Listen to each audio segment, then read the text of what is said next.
হাইয়া আলাল ফালাহ, কল্যাণের দিকে আসো। তো আমি তো আমার কল্যাণ তো বুঝলাম না, কথা বুঝেন নাই। আমি কোথায় গেলাম? মসজিদে মুয়াজ্জিনের আযানকে গুরুত্ব দিলাম না, আল্লাহর ডাককে গুরুত্ব দিলাম না, আমি আমার কাজে ব্যস্ত, ঠিক না?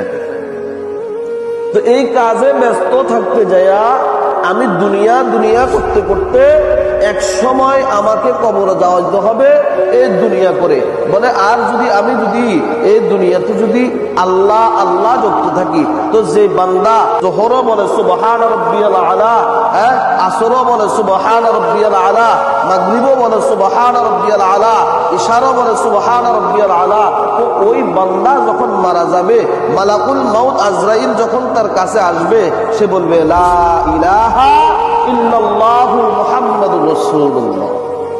যখন প্রশ্ন মুনকার নাকির করবে, মান রব্বুকা ওমান দীনুকা ওমান নাবিয়্যুকা, আল্লাহ পাক রব্বুল আলামিন বলে, হে মুনকার নাকির, কাকে প্রশ্ন করতেছো, কাকে প্রশ্ন করতেছো? জানো আমার এই বান্দা আমি রবকে এত সিনা চিনছে, আমার রবকে এত টাকা ডাকছে, এই বান্দাটা দুনিয়াতে 5 ওয়াক্ত সুবহান রাব্বিয়াল আযীম সুবহান রাব্বিয়াল আলা বলেছে। ওই বান্দাকে কোন রবের কথা জিজ্ঞাসা করো? আমি আল্লাহ, আমি তার রব, আমি সাক্ষী দিতেছি আমার বান্দা আমি তার রব, আর সে আমার বান্দা। তাকে জান্নাতি পোশাক পরিধান করাইয়া তার কবরের সাথে জান্নাতের কানেকশন করে দাও।